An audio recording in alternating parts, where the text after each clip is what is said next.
हाँ जी चलिए तो ये हमारा आज पार्ट सेकंड है। एक पार्ट हम पहले कर चुके हैं अम्ल और क्षार का, और ये कौन सा है, सेकंड। चलिए तो हमें पता है अम्ल कैसे होते हैं, स्वाद में खट्टे होते हैं, और क्षार कैसे होते हैं, कड़वे होते हैं।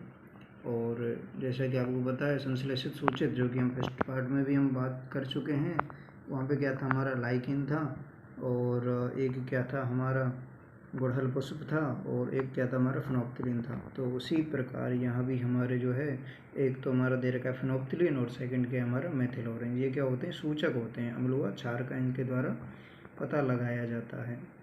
और हम बात करते हैं सब्जी का, अगर धब्बा सफ़ेद वस्त्र पर लग जाता है तो हमें पता है साबुन कैसा होता है, क्षारीय होता है। और अगर हम साबुन को सफ़ेद वस्त्र पर रगड़ते हैं तो क्या होता है, जो हमारा धब्बा होता है सब्जी का, वो कैसा हो जाता है, एकदम भूरा लाल हो जाता है। क्या हो जाता है, भूरा लाल हो जाता है। अरे हाँ, किसी का पड़ोसी होगा भाई भूरा, तो वो क्या हो जाता है, जैसे ही हम साबुन रगड़ते हैं उसकी शर्ट पे, तो वो क्या हो जाता है, एकदम लाल हो जाता है। अगर अत्यधिक रगड़ा जाए, है ना, अगर अत्यधिक साबुन रगड़ा जाए उसके वस्त्र पर, तो वह क्या हो जाता है, भूरा।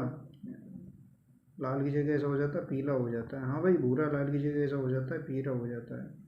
अच्छा चलिए, अब हम बात करते हैं आपके लिटमस विलियन की। तो लिटमस विलियन हमें पता है, ये जो लाइकन था वही आ गया। तो ये थैलोफाइटा समूह का होता है। ये जो लाइकन पौधा होता है कौन से समूह का होता है, थैलोफाइटा समूह का होता है। और ये हमारा बैंगनी रंग का रंजक होता है। और कैसा होता है ये हमारा, या तो लाइकन हमारा बैंगनी रंजक देता है, या क्या होता है, उदासीन भी हो सकता है। बात करते हैं हम आपकी लाल पत्ता गोभी और जो हल्दी होती है, हल्दी की रंगीन पंखुड़ियाँ जो होती हैं, और हमारी लाल पत्ता गोभी जो होती है, वो भी क्या करते हैं, हमारे अम्ल या क्षार को सूचित करते हैं। और जैसा कि हमने पिछली बार बात की थी, अगर हम अम्ल और क्षार की अगर हम रिएक्शन कराते हैं तो हमें क्या प्राप्त होता है, लवण, जल, और थोड़ी सी मात्रा में हमें, मतलब थोड़ी तो क्या, मतलब ऊष्मा प्राप्त होती है। और इसे हम क्या कहते हैं, उदासीनीकरण अभिक्रिया कहते हैं। लेकिन अगर वही बात की जाए कि धातु प्लस अम्ल की, तो अगर हम धातु की क्रिया अम्ल के साथ कराते हैं तो हमें लवण तो प्राप्त होता ही है, साथ में हमें हाइड्रोजन गैस भी मिलती है। अच्छा, अगर हम धातु की जगह धातु ऑक्साइड ले लें और उसकी अम्ल के साथ क्रिया कराएं तो हमें क्या प्राप्त होता है, लवण तो प्राप्त होता ही है, साथ में हाइड्रोजन गैस की जगह पे हमारा ऑक्साइड की जगह ऑक्सीजन मिल जाता है, तो हमारा जल बन जाता है। यानी कि अगर हम धातु ऑक्साइड की अम्ल के साथ क्रिया कराते हैं तो लवण प्लस जल बनता है। ठीक है सर। अब हम बात करते हैं धातु कार्बोनेट और धातु हाइड्रोजन कार्बोनेट। या तो धातु कार्बोनेट हो या फिर धातु हाइड्रोजन कार्बोनेट हो, अगर इसकी हम अम्ल के साथ क्रिया कराते हैं तो क्या बनता है, हमारा लवण बन जाता है, प्लस में जल बन जाता है, और कार्बन डाइऑक्साइड गैस रिलीज होती है। इस वजह से, क्योंकि हमने कार्बोनेट लिया है ना, इसकी वजह से। ठीक है। जल में अम्ल या क्षार मिलाने पर, अच्छा जैसे ही हम जल में अम्ल या क्षार मिलाते हैं तो क्या होता है, जो जल के जो आयन होते हैं ना, उनकी सांद्रता में कमी आ जाती है, माने कंसनट्रेसिटी जो इनकी होती है, जो पास पास होते हैं ना, वो थोड़े से दूर दूर हो जाते हैं। और इस प्रकार क्या हो जाता है, उसका जल का तनुकरण हो जाता है। मतलब क्या हो जाता है, वो डाइल्यूट फॉर्म में आ जाता है। जैसे बर्फ़ होती है ना हमारी, उसमें उसके जो आयन होते हैं ना, उनकी कंसनट्रेसिटी ज़्यादा होती है। लेकिन अगर हम बात करें जल की, यानी कि पानी की, तो उसमें क्या होता है, कंसनट्रेसिटी में कमी आ जाती है, और उसका क्या हो जाता है, तनुकरण हो जाता है। चलिए सर, अब हम बात करते हैं आपके पीएच स्केल की।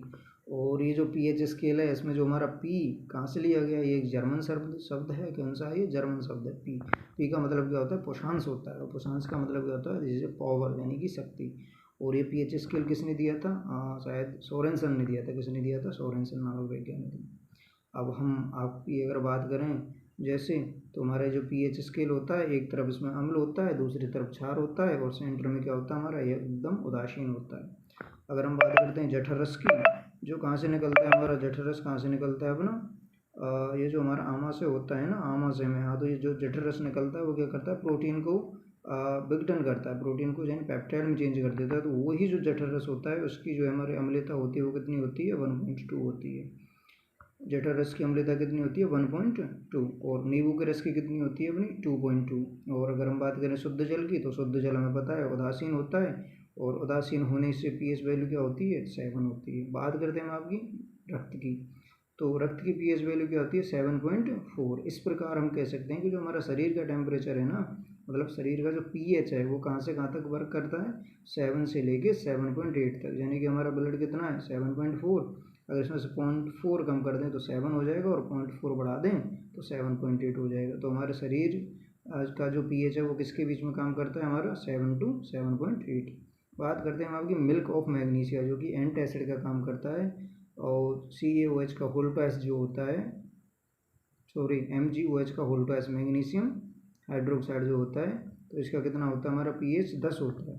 और जो NaOH होता है आपका कास्टिक सोडा, इसका कितना होता है आपका 14 होता है। कितना होता है 14। अगर हम बात करें आपकी अम्लीय वर्षा की, तो अगर हमारा जो pH है ना, यानी कि जो पानी की pH है, अगर वो 5.6 से कम हो गई तो हमारी क्या हो जाती है, अम्लीय वर्षा हो जाती है। एक बात और, अगर हम यानी कि जठर रस की तरफ मूव करेंगे, यानी कि जीरो की तरफ मूव करेंगे, तो जीरो की तरफ क्या होता है हमारा एक प्रबल अम्ल होता है, और जैसे जैसे 0 से 1 2 3 4 5 6 7 की तरफ बढ़ेंगे तो वो दुर्बल अम्ल शो करता है। इसी प्रकार अगर हम 7 से 14 की तरफ बढ़ेंगे तो जैसे जैसे 14 की तरफ जाएंगे हमारा प्रबल क्षार होता जाएगा, और अगर हम 7 के नज़दीक हैं, 8 9 है, तो वो क्या होता है, दुर्बल क्षार होता है।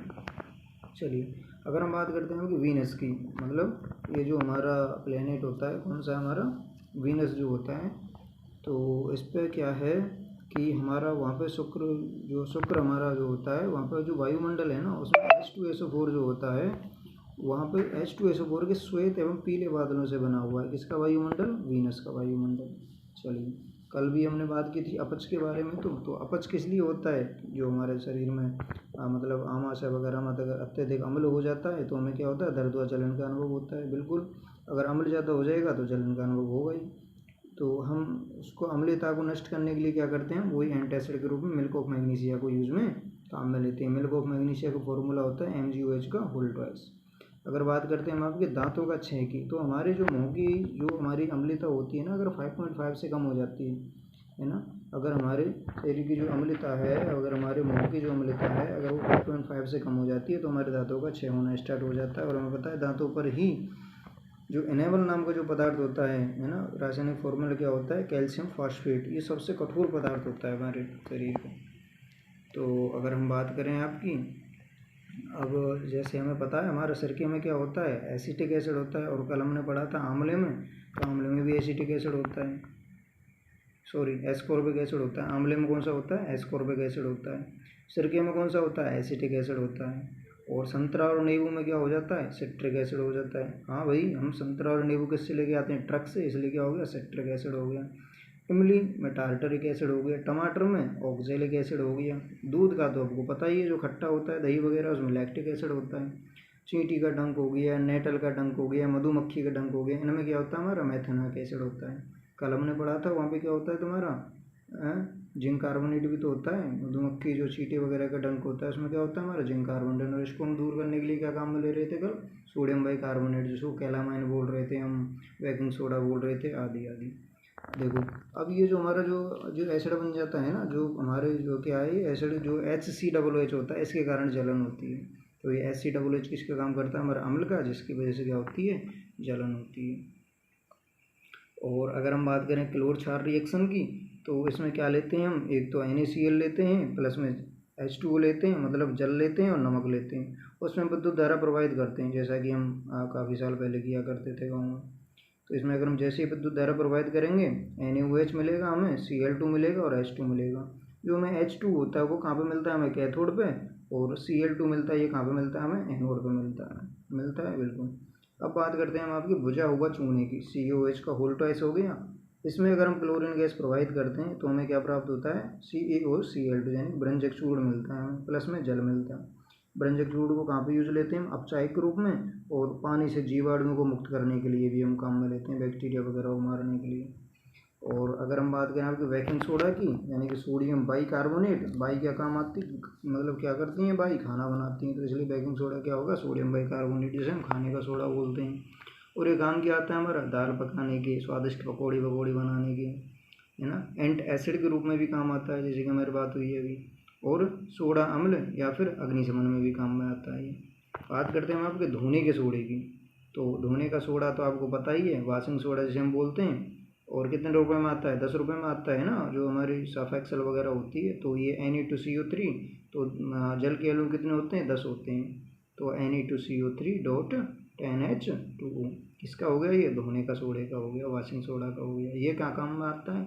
ये हमारा बोरेक्स में, कांच में, साबुन में, कागज़ उद्योग में और जल की स्थायी कठोरता को दूर करने के लिए भी इसका यूज़ किया जाता है। किसका? वॉशिंग सोडा का। अगर हम बात करते हैं आपकी जिप्सम और पीओपी की, तो आपको पता है जिप्सम में क्या होता है? हमारा जल के मॉलिक्यूल जो होते हैं वो 2 होते हैं। जिप्सम में कितने होते हैं? 2 होते हैं। और जिप्सम का फॉर्मूला क्या होता है? CaSO4.2H2O।